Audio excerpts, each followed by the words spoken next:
Hey everybody, and welcome to episode 3 of Growing with Jesse. Today, we're going to discuss a topic near and dear to my heart because it's a lesson that my father taught me way back in the day, and I'm just really excited to share it with y'all because it's something that I think any small business owner, really any entrepreneur in the world, should really have at the forefront of their brain. And just up front, I'll let you know that's lack of bookkeeping and lack of capital. And we're going to go into both of those in a little bit more detail. So, let's move forward. First one being lack of capital. Let's go ahead and move on to the next screen. And when you're dealing with lack of capital, you're going to be dealing with a very unsure runway for your company. And what a runway is essentially just the amount of time your company can operate before it runs out of cash. And your company running out of cash is obviously a bad thing. And a worse thing is you not knowing the amount of time it'll take your company to run out of cash. So that is it's a crucial metric that any business owner should 100% understand and should be on top of from beginning to end of their business.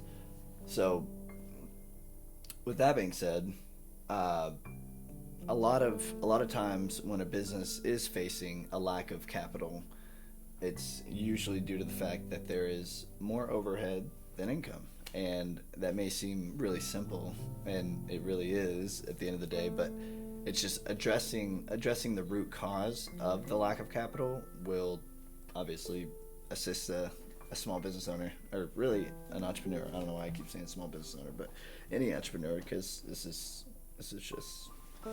just general knowledge. And then whenever another I think similar characteristic for the causation of lack of capital would be a owner of a business undervaluing the time, labor, and pricing of their business. So basically, the time of their like processes and defining the most succinct way to do things, where and that in turn will impact the labor force throughout your entire company, and ultimately that'll impact your bottom line for your company's clients. So yeah, at the end of the day, I think lack of capital is the number one thing any business owner should. I mean, I think naturally it is the number one thing every business owner focuses on, but more importantly is defining that runway and understanding your overhead and your income numbers, and basically just getting as much value out of everything in your business. And I think that starts with your processes and then goes up to your employees and up to your clients' price points. So yeah, that is pretty much everything I wanted to say about the lack of capital. Let's move forward to the lack of bookkeeping. And yeah, this is 100% personally something that I've been taking personal and trying to really improve, because I've just seen the impact of having bookkeeping versus not having bookkeeping. And it's a very very night and day situation where you're just without bookkeeping, you feel like you're in a forest, and there's just so many levels of foliage that you need to go through to obtain your coconut or whatever. I'm just trying to give you a visual reference or a visualization there, but it's chaotic. And when with no tracking, you're gonna have no clarity, and no clarity is chaotic in my opinion. I think sometimes they say ignorance is bliss and all these things, but I think as a business owner, you should probably get away from that saying, at least to a certain extent. Maybe some people in your organization, I don't know. Anyways, we're not going to get into that. So, number one, no tracking equals no clarity.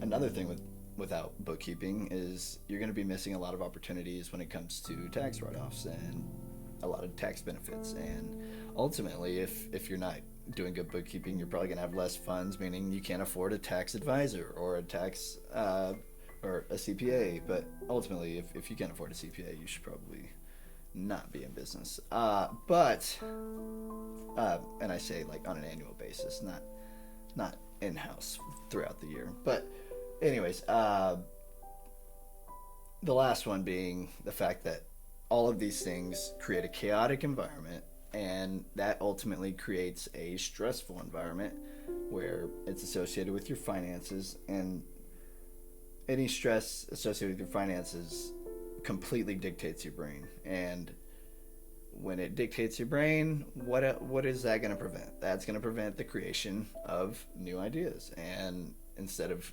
your brain generating positive and awesome things, it's going to be stressing and causing more and more grief and just no positive things. And yeah, so ultimately you're going to have creative paralysis at that point. And so yeah, I really want to emphasize that, lack of capital and lack of bookkeeping are the two most common reasons that small businesses fail.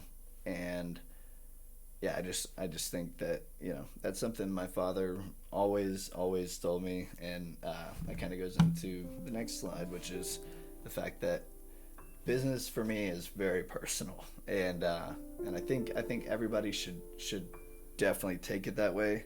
If you don't think that your business is personal to you, then you're probably not in the right business line. And yeah, I think, if you can't track your money, you can't grow your business. And my father was someone who really showed me,